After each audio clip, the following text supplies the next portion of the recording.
வணக்கம், வந்தனம், நமஸ்தே, நமஸ்கார்.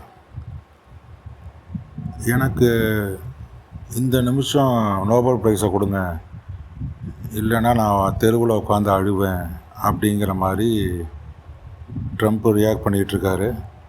எனக்கு நோபல் பரிசு வேணும் வேணும் அப்படின்னு. குழந்தைங்க தெருவில் போகும்போது ஒரு பொம்மையை பார்த்துட்டாங்கன்னா அந்த பொம்மையை வாங்கியே ஆகணும்னு சொல்லி தெருவெல்லாம் அழுதுகிட்டே போவாங்க.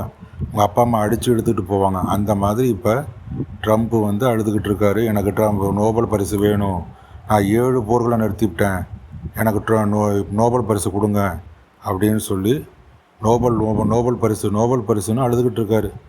சரி, அவர் என்னென்ன போர்களை நிறுத்தினார் அப்படின்னு சொல்லி நம்ம பார்ப்போமா? அதாவது நிறுத்தினேன்னு இல்லை, நம்ம நிறுத்தப்பட்டதாக சொல்லியிருக்காரு. ஆனால் அவராகவே எல்லாத்தையும் முந்திக்கிட்டு தான் செய்தியை சொல்லிடுறாரு. இந்த போர் நிற்கிறதுக்கு முன்னாடியே அவராகவே சொல்லிடுறாரு. அது நிறுத்தினாங்களா இல்லையான்னு யாருமே உறுதி செய்யலை.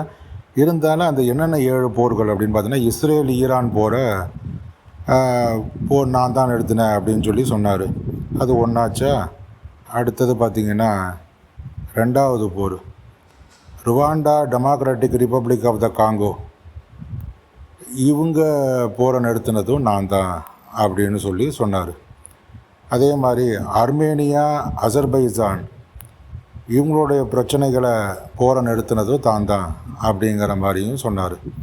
அதே மாதிரி தாய்லாந்து, காம்போடியா எல்லை மோதலை நிறுத்தினதும் தான் அப்படிங்கிற மாதிரி ட்ரம்ப் சொன்னார். அப்போ நம்ம கேட்க வேணால், நம்ம இந்தியா பாகிஸ்தான் போரை, காஷ்மீர் எல்லை பிரச்சனையை வச்சு இந்த போரை நிறுத்தினது, அதாவது நான் வர்த்தகத்தை நிறுத்திடுவேன், வியாபாரத்தை நிறுத்திடுவேன்லாம் சொல்லி மிரட்டி போரை நிறுத்தினதாக சொன்னது ட்ரம்ப்பு. அடுத்தது ஈஜிப்டு, இத்தியோப்பியா நைல் ஆறு அணைகள் விவகாரத்தில் இந்த போரை ஏற்பட்டது, இந்த போரை தான் நடத்தினேன்னு சொல்லி அவர் சொல்கிறாரு. செர்பியா, கொசோவா இந்த பிரிவு போர் தான் நடத்தினேன் அப்படிங்கிற மாதிரியும் சொல்கிறார். செர்பியா, கொசோவா ஒரு விவாதம், போர் மாதிரி இல்லை, இருந்தாலும் அது போர்னு சொல்லி தான் நடத்தினேன் அப்படின்னு சொல்லி ட்ரம்ப் சொல்கிறாரு. இப்படி நான் 7 போரை நிறுத்தியிருக்கேன், அதனால் எனக்கு ட்ரம்ப்பு என்ன சொல்கிறாரு, எனக்கு நோபல் ப்ரைஸை உடனடியாக கொண்டு கொடுத்துருங்க, இல்லைன்னா இதோட விளைவுகள் மோசமாக இருக்கும் அப்படிங்கிறாரு. சரி, என்ன பண்ணுவார் கொடுக்கலன்னா அப்படின்னா? வரி போடுவார். யாருக்கு அந்த நோபல் ப்ரைஸை யார் கொடுக்குறாங்களோ அவங்களுக்கு ஒரு வேளை வரி போட்டாலும் போடுவார். அதுதான் நடக்கும். இல்லைன்னா அவங்க மேலே நடவடிக்கை எடுப்பார். இப்போ நோபல் ப்ரைஸு அவர் கேட்டுக்கிட்டே இருக்கார். அதை கொடுக்கறது யார், என்ன ஏதுன்னு பார்ப்போம். நோபல் ஃபவுண்டேஷன் ஒரு நிறுவனம், அவங்க தான் இந்த நோபல் பரிசை கொடுக்குறாங்க போல். அவங்களுக்கு கீழே பல கிளை பிரிவுகள் இருக்குது போல இருக்குது. அவங்க எதுக்கெல்லாம் நோபல் ப்ரைஸு கொடுக்குறாங்கன்னு சொல்லி பார்க்கும்போது, ஃபிசிக்ஸுக்கு, அடுத்து கெமிஸ்ட்ரி கொடுக்குறாங்க, royal Swedish academy of science கொடுக்குறாங்க.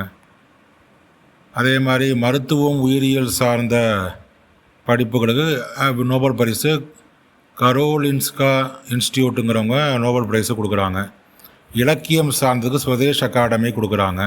சமரசம், அமைதி அப்படிங்கிறத நார்வெஜியன் நோபல் கமிட்டி, நார்வே நாடாளுமன்றத்தால் தேர்ந்தெடுக்கக்கூடிய குழுன்னு அர்த்தம். அவங்க தான் இந்த சமரச அமைதி நோபல் பரிசை கொடுக்குறாங்க. பொருளாதார அறிவியலுக்கு ராயல் ஸ்வதேஷ் அகாடமி ஆஃப் சயின்ஸுங்கிறவங்க கொடுக்குறாங்க பொழுது. அப்போ இவர் எதில் கேட்குறாரு? ஃபிசிக்ஸ் கெமிஸ்ட்ரியில் கேட்குறாரு? இல்லை. மருத்துவத்திலே கேட்குறாரு? இல்லை. இலக்கியத்தில் கேட்குறாரா? இல்லை. பொருளாதாரத்தில் கேட்குறாளா? ஒருவேளை பொருளாதாரத்தை கூட கேட்கலாம். பொருளாதார அறிவியல்னு சொல்கிறாங்க. பொருளாதாரத்தில் வரி போடுறதுக்கு ஏதாவது நோபல் ப்ரைஸ் தான் கொடுக்கலாம். சரி, இப்போ எதில் கேட்குறாரு? சமரசத்தில் கேட்குறாரு. அமைதிக்கான நோபல் பரிசு. அது யார் தேர்ந்தெடுக்கிறாங்க? நார்வே நாடாளுமன்றத்தால் தேர்ந்தெடுக்கப்படுகிறதுன்னு சொல்லப்படுது. இப்போ அவங்களுக்கு தான் இப்போ இனிமேல் சிக்கல் வரப்போகுது. அவங்க மேலே என்னெல்லாம் வரியை போட போகிறாரோ, என்னெல்லாம் சிக்கலை உருவாக்க போகிறாரோ. ஏன்னா நோபல் பரிசு கொடுத்தாகணும்னு சொல்லிட்டாரு. ஏன்னா 7 போரை நடத்தியாச்சுன்னு சொல்லியாச்சு. மரியாதையாக கொண்டு அந்த நோபல் பரிசை கொடுத்துட்டு போயிருங்க. இல்லைன்னா நார்வே நாடாளுமன்ற குழுவுக்கு மிகப்பெரிய சிக்கல்லாம் வரும். அவர் என்னெல்லாம் வரி போடுவார், இல்லை என்னெல்லாம் தடை போடுவார், என்னெல்லாம் பிரச்சனை பண்ணுவார்னு தெரியாது. அதனால் நார்வே நாடாளுமன்ற குழு உடனடியாக நோபல் பரிசு என்னவாக இருக்கோ, அதுக்கு என்ன அவார்டு இருக்கோ அதை உடனே எடுத்துகிட்டு அவர் கழுத்தில் மாட்டி விட்டு போகிறது, கையில் கொடுத்துட்டு போகிறது தான் நல்லது. ஏன்னா அவர் இப்போ நோபல் பரிசுக்காக துடிச்சிக்கிட்டு இருக்கார். அதனால் நீங்கள் ஃபிசிக்ஸுக்கான நோபல் பரிசை கொண்டு வந்து கொடுத்தாலும் சரி, இல்லை கெமிஸ்ட்ரிக்கானதை கொண்டு வந்து கொடுத்தாலும் சரி, சப்போஸ் உங்கள்கிட்ட பீஸுக்கான நோபல் பரிசு என்ன வச்சுட்டிங்களோ அது தீர்ந்து போச்சுன்னு வச்சுங்க, நீங்கள் ஃபிசிக்ஸு கெமிஸ்ட்ரிக்குள்ள நோபல் பரிசை கொண்டு வந்து கொடுக்கலாம், அதையும் வாங்கிப்பார். அவருக்கு தேவை நோபல் பரிசு தான். அது ஃபிசிக்ஸாக கெமிஸ்ட்ரியாக காமர்ஸாலாம் முக்கியம் இல்லை. அதனால் பீஸுக்கு அமைதிக்கான நோபல் பரிசை ஒன்றை கொண்டு வந்து அவருடைய கழுத்தில் மாட்டி விட்ருங்க, கையில் கொடுத்துருங்க.